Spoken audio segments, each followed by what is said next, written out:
And Jamie, come to the stage. Come here, my dear. Come. So he's gonna tell you his story, and you're gonna enjoy it, and you're gonna vote for it. Bye. Hey, Jamie. My name is Jamie. What do you do for a living, sir? Customer service? Customer service. Yeah. In postal work? No. No. What do you do for a living over here? I'm an engineer. Engineer. Ah. And what do you do for your... I'm in sales, men's accessories. Okay, I want to make this quicker. Is anyone here a postman? Postmen have got a hard life, don't you think? Yeah. They do, don't they? I mean, they used to bring us letters, love letters, postcards from other countries, interesting things, presents and parcels. But it's all bills these days, isn't it? It's bills, more bills. And they never have sex. It's always the plumbers, the milkmen, the butaneros. No one ever has sex, a postman, isn't it? Is everybody here from Barcelona? Do you all live here? Yeah. Would you recognise your postman or postwoman if you met him or her in the street? No. Yes, that's a little success story right here. Because I recognise mine. I've had him for a number of years. I say had him, I don't mean what you're thinking. What are you thinking? Doesn't matter. But you see, my postman and me, we have a pretty good relationship. And the reason is that, you know, in Barcelona, postmen, postwomen need into the flat, into the building to leave their deposits in the buzones, in the mailbox. We know that, don't we? We know that. But postmen and postwomen rely on people like me who work at home for this morning ritual, which goes like this. You ready? Bzz, si, cartero, hola, bzz. And over the years, he's grown to love me for that little exchange. And despite the fact that I've had the same postman for years, not that way, we don't know each other's names. Well, it's not sad, it's just the way it is. It wasn't intended as a sad thing, that. But now, this is the sad part, though. You're preempting it with lots of nice, sad interjections.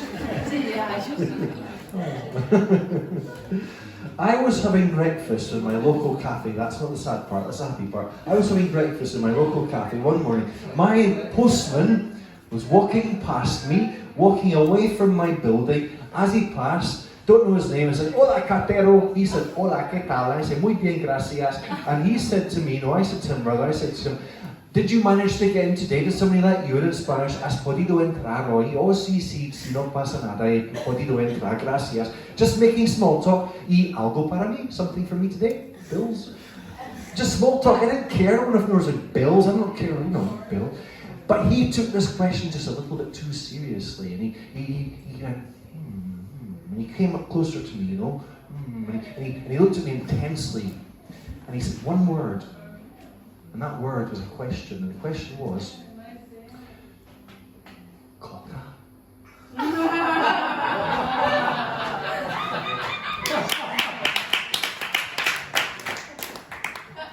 And I'm thinking, WTF? Is this really happening? Is my postman trying to sell me drugs? You know? And I laughed this off. I pretended he was joking.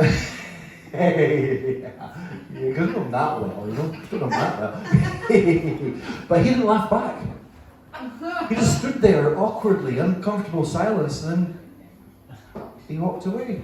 That's really quite awkward. I went home after I finished my breakfast, checked my mailbox just in case there was any cocaine in it. There was not.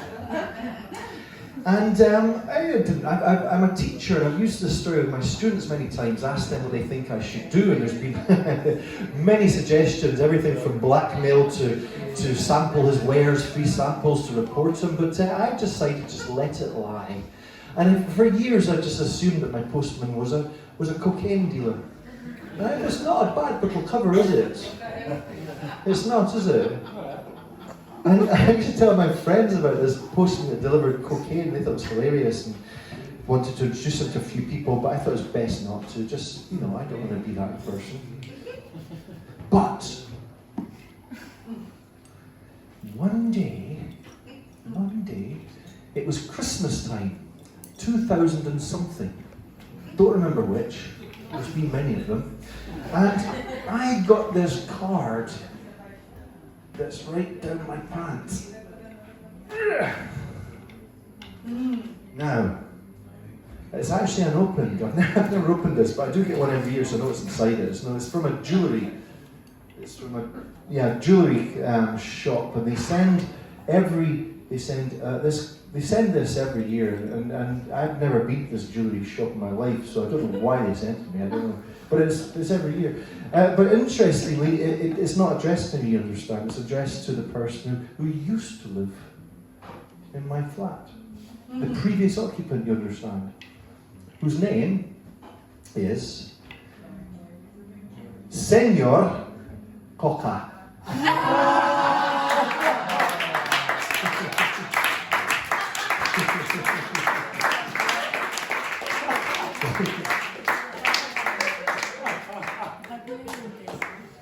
And that's the end of my story. Thank you so much.